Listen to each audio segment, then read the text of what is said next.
Namaste. Welcome to Urban Chatterati.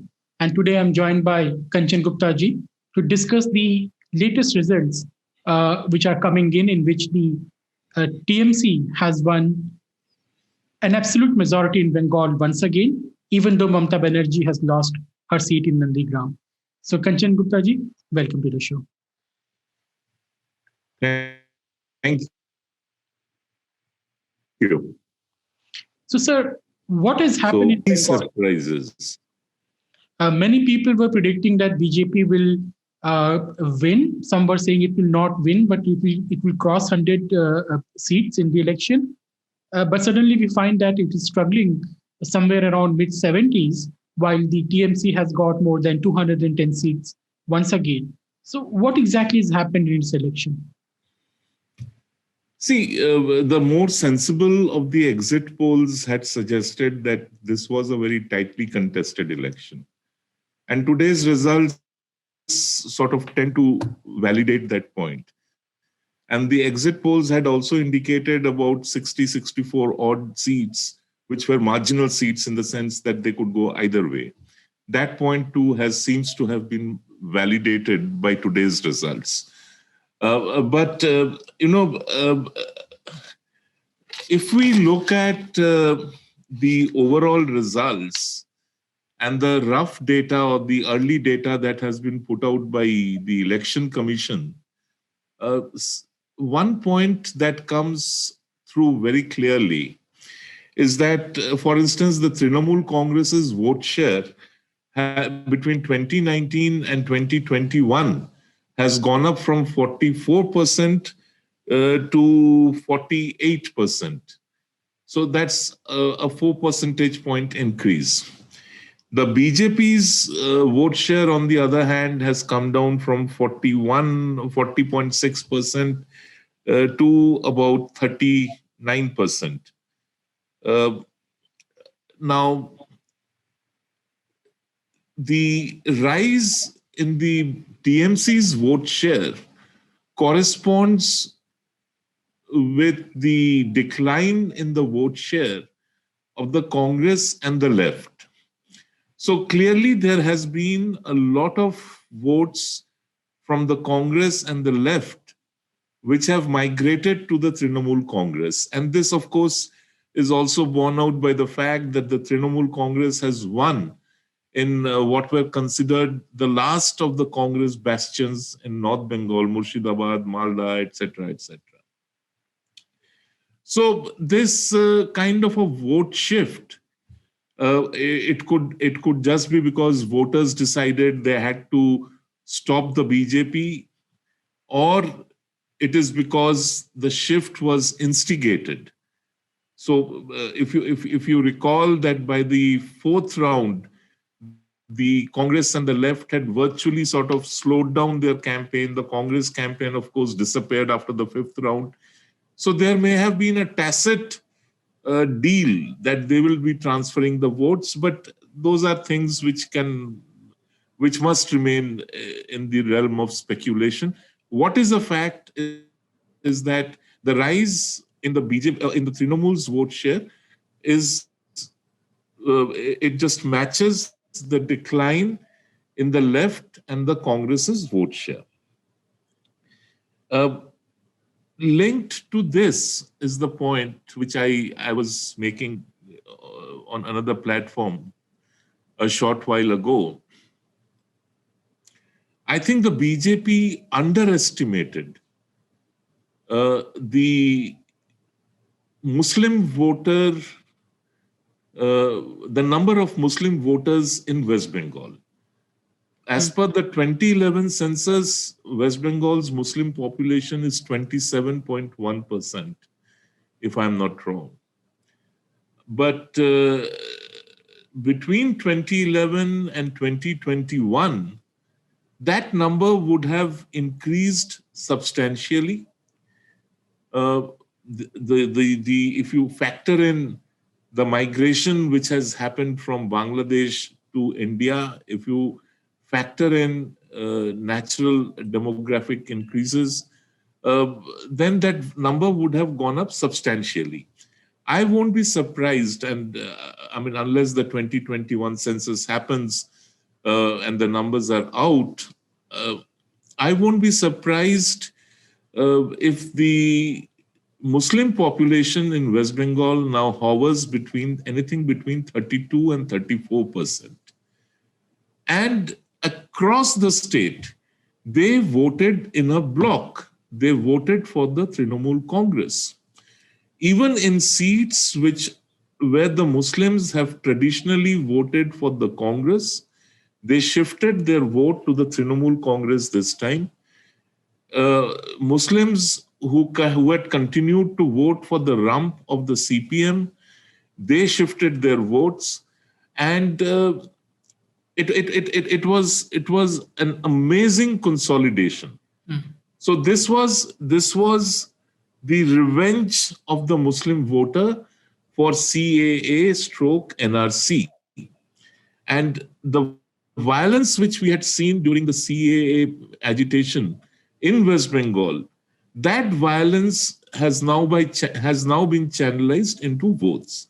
Let there be no doubt about it. I am not making a value judgment. I am not commenting on the morality of it or the correctness of it. I'm just stating what, to me, to my mind, is what has happened in this election in West Bengal.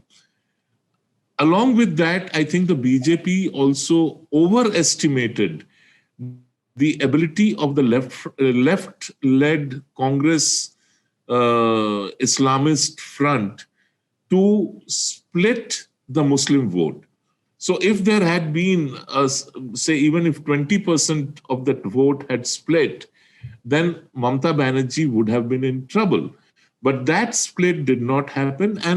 And once again, something which we know from successive elections in India, whether in states, whether at the national level, Muslims tend to vote tactically. And in West Bengal, they have voted very, very tactically. So this is broadly what gave the Trinamool Congress a very solid push. See, they began their camp, they went into the election with anything between 25 and 30% of the vote. So they had to just add on to that base. But for the BJP, it was virtually a non-existent base on which they had to add every vote. So that is what made the difference. Yeah, but there was massive violence in Bengal in the case of CA, as you are talking about.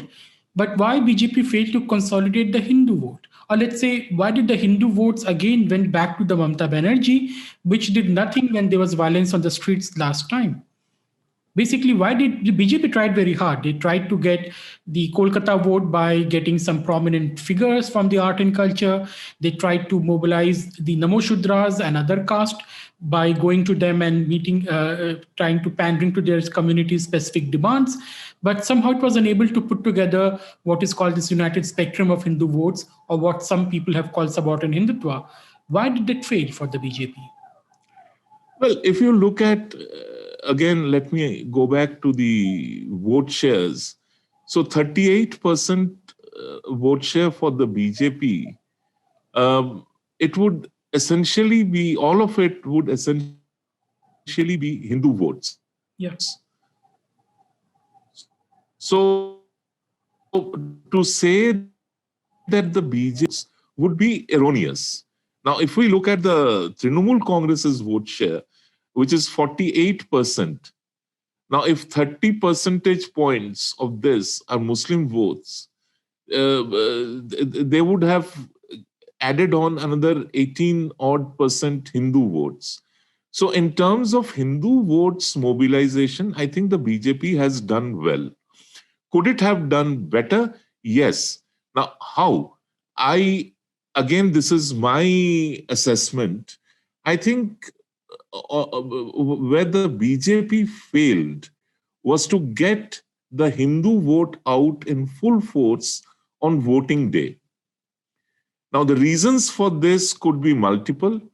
One, the BJP still does not have a ground level organization which is strong enough, which is sort of networked enough, which is active enough to actually mobilize voter turnout on polling day, compared to the Trinamool Congress, or for that matter, even the CPM or the left in West Bengal.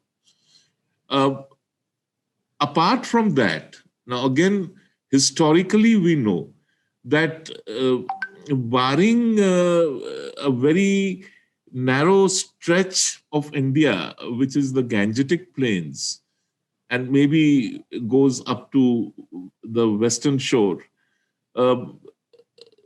the Hindu voter is traditionally a reluctant voter.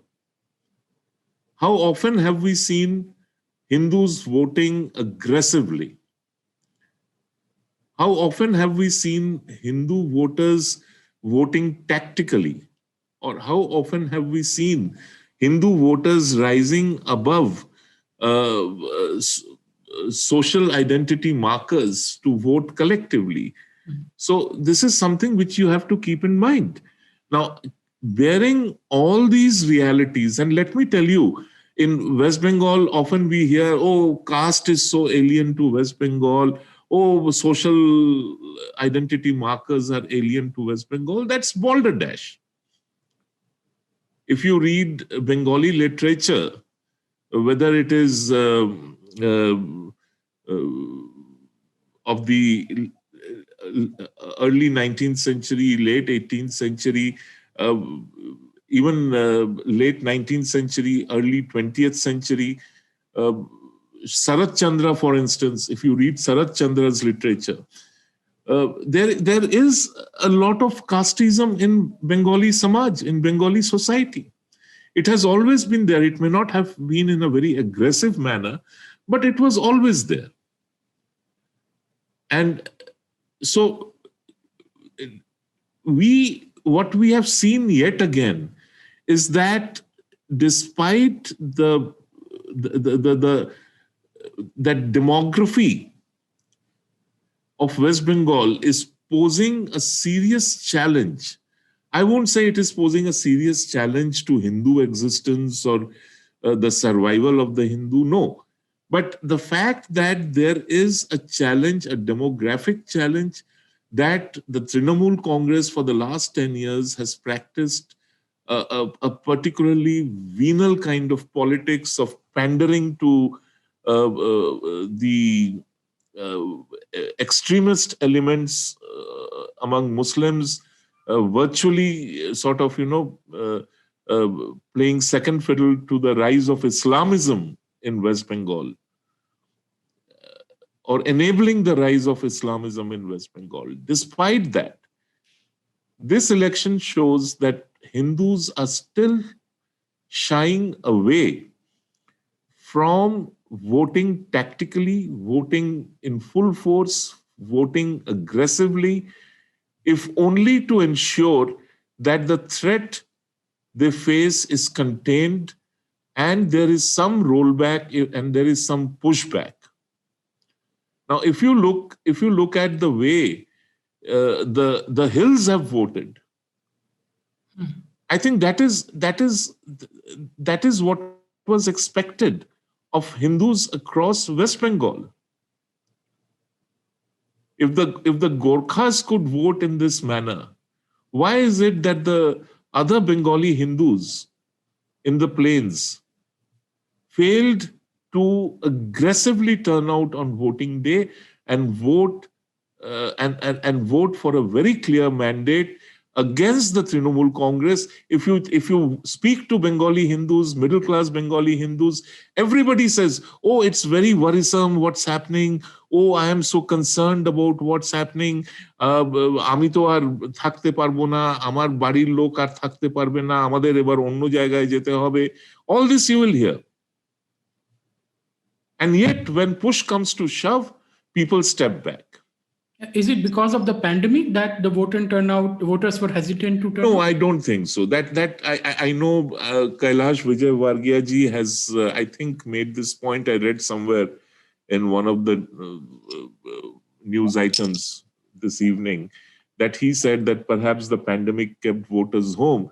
But it is a possibility in urban areas maybe, but in rural Bengal that was not at all a possible reason. Mhm. So basically, we see the margin of victory and defeat is very thin in many of the districts, right? In many of the seats. So I think the point you're making is valid that BJP voters fail to come out as usual to vote. But it also brings another point. Why did BJP fail to counter this narrative of BJP being an outsider party? Because a substantial number of even urban Hindus voted for the TMC, even though we know the governance of the TMC is how great. But it seems that going by the social media, going by the narrative, going by the feedback, that there was this perception that BJP is that outside party of Hindi speaking belt, and it's going to empower Hindi speakers in Bengal, is going to empower Marwadis in Bengal, and the ethnic Bengalis will be pushed aside. Did that make an impact? This is not the first time that this kind of um, weaponization of identities has happened in West Bengal. I distinctly remember in the 19 from 77 onwards, and even before 77, in fact, there was always this subtle attempt to other the non-Bengali. So earlier it was like, and even the great Satyajit Ray, his very popular Feluda series, I don't know whether you have heard of them, but they are available in English translation, and they sell a lot, and they are very popular. Uh, the villain in that in those stories is invariably a scheming, crooked Marwari, and so there was always this attempt to other the non-Bengali as distinctly different from the larger Bengali community. And but within the Bengali community also, you had the upper crest Bengali, the so-called Bhadralok Bengali, who sort of saw themselves as being not only different, but also being a cut above everybody else. Now, that sort of, sort of took the shape of a very hostile insider-outsider politics this time. And while it is there is some merit to the fact that if you have elections in West Bengal where the dominant language is Bengali, people would not quite be enthused by speeches being made in Hindi, etc., etc. But that really is a very marginal concern. The larger concern is that you had a political party which has done precious little about the culture of Bengal, about preserving the essence of the culture of Bengal, just talking about Tagore or somebody else or some icon of Bengal is not Nazrul. I mean, that is not preserving the culture of Bengal. Somebody should see the trash which comes out of Tollygunj. I mean, that was once upon a time a mecca of great films. Somebody should look at the state of Bengali music. Somebody should look at the state of Bengali literature. Somebody should look at the absolutely mind-boggling disappearance of all things that added up to a Bengali identity. Whether it is food, whether it is clothes, whether it is language, how many Bengalis living in Bengal are able to speak, communicate properly in Bengal? Sunil Gangopadhyay once told me this story that he lived in an apartment complex, and he was inside the lift, and some young boys came in, and he sort of just trying to make conversation with them, asked, what are you reading? And all of them said that they were reading everything else except Bengali books. So there is also this thing that everything about Bengaliness, whether it is the language, whether it is the culture, whether it is the music, whether it is the literature of Bengal, a lot more is happening across the border in Bangladesh than in Bengal. So it's a hoax to say that you are defending the culture of Bengal, the identity of Bengal, the idea of Bengal. All this is a hoax. And if people have fallen for that hoax, then good luck to them. I mean, what can be more tragic that a state that has no prospects of job creation, wealth creation, of retaining its talent within the state, a state from where every well-educated, able-bodied young man and woman migrates looking for jobs to other states within the country, or goes abroad for a livelihood. If you go to Calcutta, if you go to other urban centers of Bengal, house after house after house is populated by old couples. Yeah. Their children have left the state. And yet, in that situation, if some politician says, "Oh, I am a great defender of Bengal, I am a great protector of Bengal, and all these are hordes of outsiders coming in to conquer you," and if people fall for that cock and bull stuff, then what can you do? I mean, there's nothing that can be done. Well, that's a very sad prospect, but did BJP also fail in its election? But Abhinav, let me also add, I mean, and this is a point which I have been consistently making, that it is the worst takeaway, it is the saddest takeaway from this election. I don't care about whether the BJP was not able to reach the halfway mark, whether the Trinamool Congress has done extraordinarily well. Congratulations to Trinamool Congress. All the best to the BJP for a better effort and a better result next time. Elections come, elections go, parties remain. But the saddest takeaway from this election is this politics of this insider-outsider politics which has been instigated in this manner. Till now, people accused the Shiv Sena of running a virulent campaign against outsiders, etc., etc. Most of the country was unaffected by it. I am a Bengali. I live and earn my livelihood in Uttar Pradesh. I have never felt as an outsider over here, nor have the people made me feel like an outsider over here. But now I am not too sure. When you raise the pitch to this level, and Mamata Banerjee has in her post results comments has said that she stands by this whole idea of insider outsider. Now, what if people in other states start turning against Bengalis living and working in those states? Has she even thought about it? Has she even spent a moment trying to figure out what would she do if there is a backlash in other states of the country?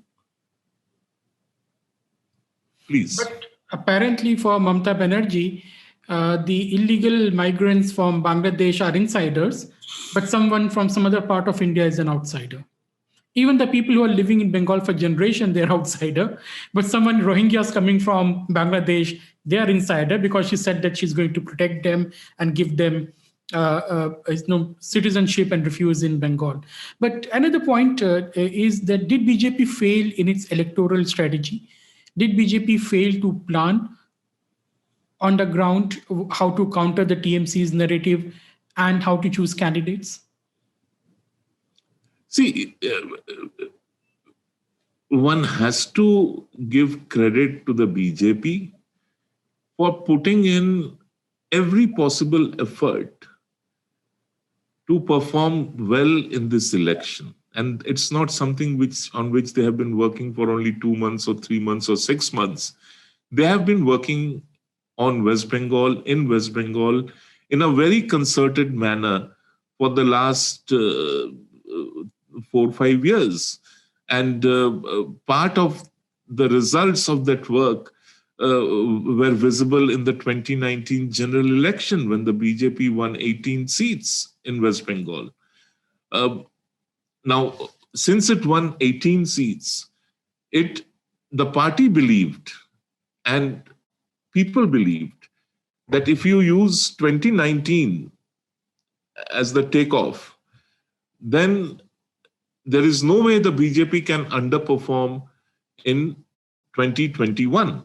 Now, the BJP has underperformed in 2021 to the extent that it could not cross the threshold, the vote share threshold, which would have propelled it towards a halfway mark. Now, is that because of strategic mistakes, for tactical mistakes? I think it's too early to sort of look into those aspects. But this much can be said, that the party was definitely sort of hamstrung by the fact that it did not have a matching organization in the state. It did not have a huge pool of potential candidates. Because after all, I mean, frankly, the BJP was beginning from base zero.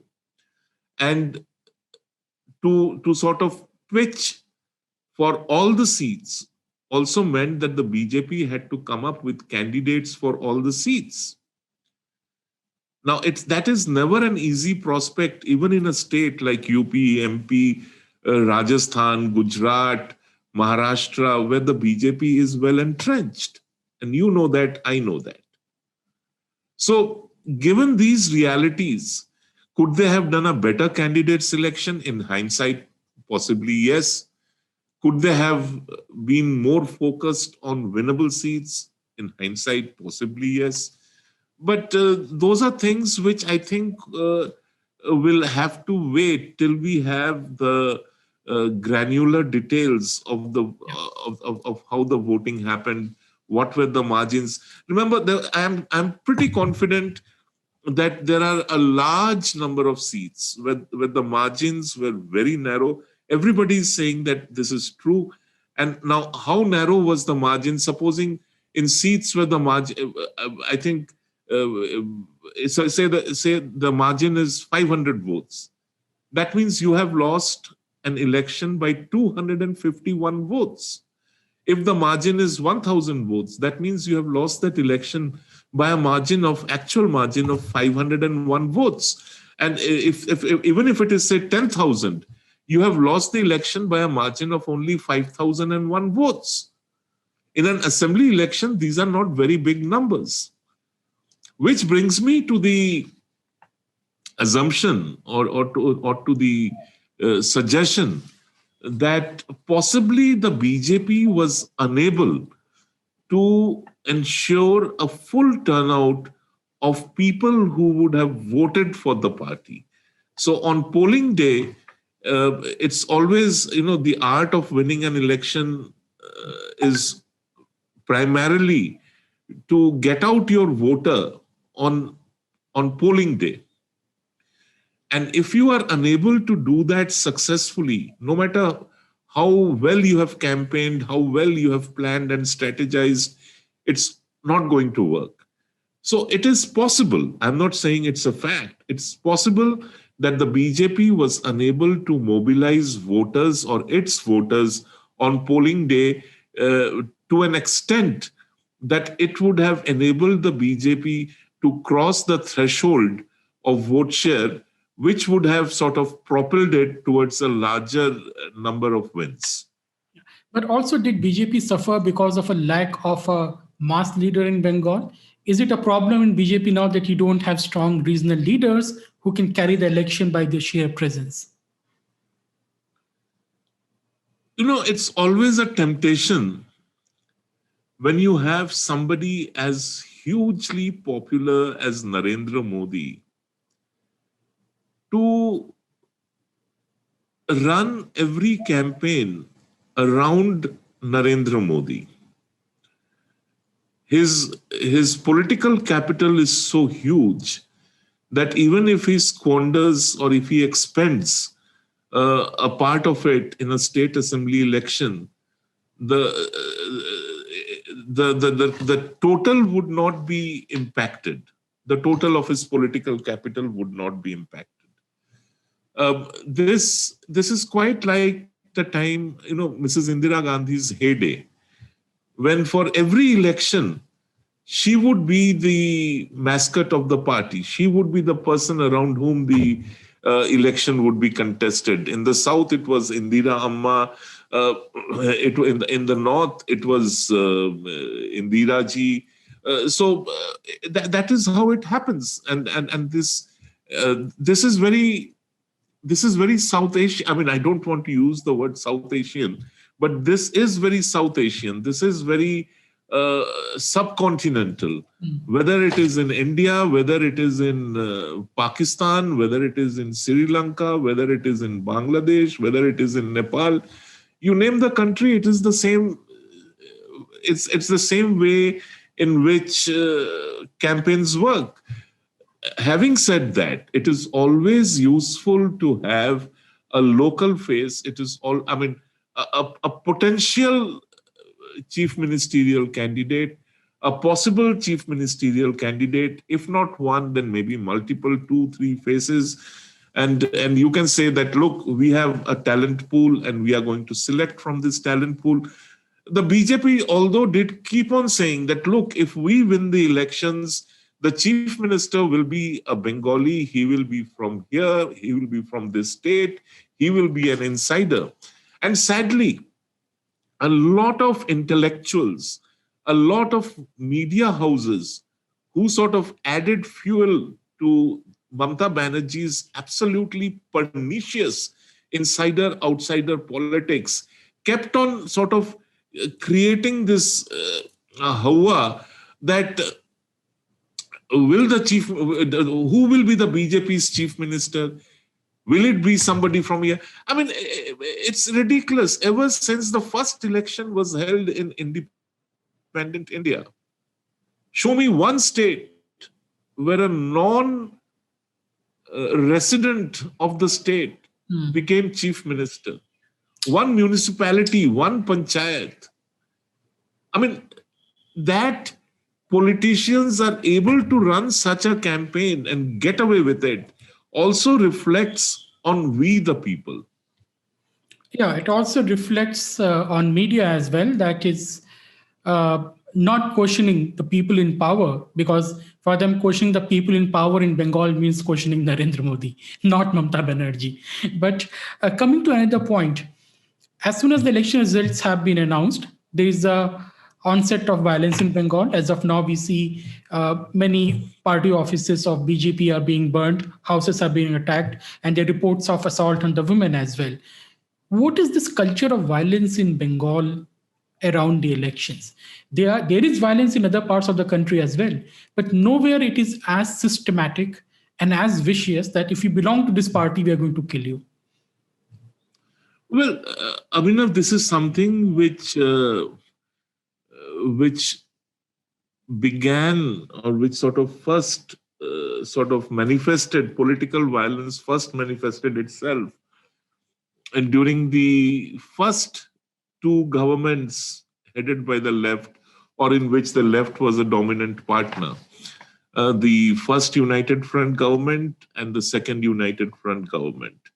This was in the late 1960s, when actually Jyoti Basu, who held the police portfolio, he instructed the police that the police shall not intervene if there is an industrial strike, if managers are gherawed, if owners are attacked, then in none of these cases the police shall intervene or the police shall prosecute the violators. At a huge rally in Calcutta, in the Brigade Parade Ground, it was the historic rally which actually launched Jyoti Basu as the face of the left in West Bengal. He actively called for Gherav. And Gherav, as we know in West Bengal, was not something Gandhian at all. It was a very violent retribution meant for managers, for the executive staff, for the administrative staff, and for the owners of whatever little industry still remained in West Bengal. And that is also the time when the word Gherav enters the Oxford English Dictionary. Starting from there, through Siddharth Shankar Ray's intervening years, political violence became an entrenched part of politics in West Bengal. India Today had run an excellent investigation where the fingers of people in rural India were chopped off for not voting for the CPM. Yeah. So this is not something which is startlingly new. The rise of the Trinamool Congress happens as a resistance or as a protest to political violence initiated or instigated by the left. And today, the Trinamool Congress itself is a practitioner of very crass, crude, and very vicious political violence. So sometimes I wonder that whether the people of West Bengal have willed themselves into believing that this is how it is supposed to be. And therefore, because I did visit Bengal during the campaign, I think on 4 or 5 occasions. And the sense which I got was a sense of, that there was some resistance building up, not some, in fact, a lot of resistance building up to political violence. And I kept on arguing that this election is not about great ideological issues. This election is also about a sense of a citizen's sense of safety, security, of confidence in the state. And because the citizen has now tired of the endless cycle of political violence, so a lot of people will vote against the TMC if they are voting for Parivartan. That Parivartan is also about, and primarily about, bringing an end to the culture of political violence in Bengal. But obviously, not sufficient number of people in Bengal would subscribe to that view. And that is why the vote happened the way it happened. It seems there were lots of threats involved. People were actually very fearful because there were violence on the polling day as well. So many people thought that better to vote TMC in the state election and the national election. Let's keep on voting the Prime Minister Modi. But what about the left and the Congress? It seems they have been completely wiped out from the Bengal. And still they are celebrating. See, the left got wiped out quite some time back. The Congress, ditto. I mean, the Congress in West Bengal is Trinamool Congress today. So there isn't political space for two Congresses to exist. So Trinamool Congress, I mean, don't forget Yeah. is the breakaway faction of the Congress. And the breakaway faction happened to be the majority of the Congress in West Bengal. And the rump remained with Sonia Gandhi's Congress. And that Congress was also limited to certain geographies of West Bengal. And in this election, even those in those geographies, the Congress has got wiped out. As for the left, the very reasons why the left rose in West Bengal, the very instruments of gaining power and authority which were used by the left in West Bengal, they have become redundant today. So if creating fear was one of the instruments, that is now used very successfully by the Trinamool Congress. You are right. The center can send in thousands and thousands and thousands of companies of central forces. But every Trinamool Congress leader, including Mamata Banerjee, kept on reminding voters that they are here today, they won't be here tomorrow. Yes. So do keep that in mind. Yeah, and all the defenders of democracy and liberalism never called her out for threatening the voters in this way and threatening with actual violence. But sir, my final question to you, even though the BJP failed to win Bengal, in fact, we say the BJP failed because we are judging it from the hype which was created and the expectation which the people had that they are going to win Bengal. But from 3 seats, if I'm not wrong, there are around 75 seats in Bengal now, or maybe between 70 and 80. I don't know the exact number right now. What is the way forward for BJP now? See, if you purely look at it in terms of, after all, in elections, in any elections, there is only a winner. There is no runner-up. There is no second prize. So, therefore, there is no consolation in coming second in an election or being a runners-up in an election. But so, if we were to look at this particular election as merely one in which you could either come to power or not come to power, and I'm stating the obvious, then of course the BJP has lost that opportunity. But the fact remains that for the first time, after a long gap, West Bengal has a substantial opposition, elected opposition in the state. When was the last time that there was a 75 member strong opposition party in the state assembly? Even the Trinamool, even Mamata Banerjee didn't have that kind of numbers in the state assembly before she became chief minister and her party became the ruling party. So there is, the BJP lost on one front, but here is an opportunity for the BJP. It has a very strong presence in the state assembly. Its elected members are spread across the state.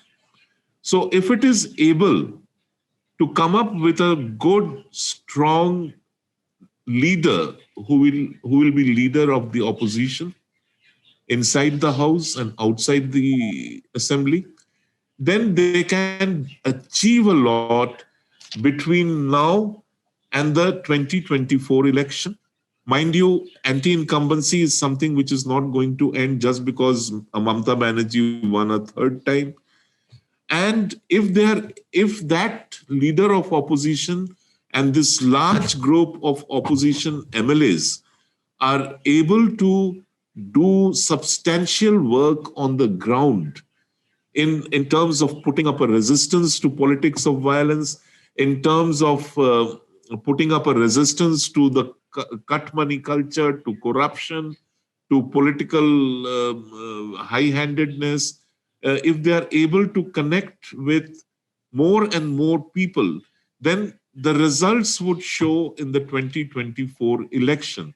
And if in 2024 they do well, then in 2026, they can go anywhere. So elections are not an end. I mean, elections are just a pause in the political process of any country, of any democracy. So that political process will continue. And it is for the BJP to decide how exactly it wants to use this opportunity. I would think that it would want to use this opportunity. From a base of 3, it has got 75 odd MLAs now. And this is a huge quantum leap. It should use this large number to now start building a base at the ground level, an organization which is strong, which is all penetrating, and through both action and words, through both words and deeds, reach out to opinion-making sections of Bengali society. So they have to play at various levels. They have to play a legislative role. They have to play a street fighting role. They have to play an organizational building role. They have to play a role in reaching out to newer sections of voters. And they have to play a role in sort of creating a sense of greater confidence in the BJP as a potential and possible ruling party of West Bengal. That is the way I look at it. Well, yeah. So the political journey of West Bengal has become much more exciting, as you were saying, that after a very long time, there is an opposition in the assembly, and the camp is now clearly divided, is TMC versus the BJP, because the left and Congress have been wiped out. But still, it's a very difficult road ahead for the BJP because it has to build lots of section in Bengali society. But let's wait and watch how the things play out in the coming years. Thank you, Kanchanji, for talking to us and enlightening us about what was happening in this election and what the future holds for us. And thank you, audience, for listening to us. And don't forget to subscribe to the channel and also join as a member if you like. Thank you.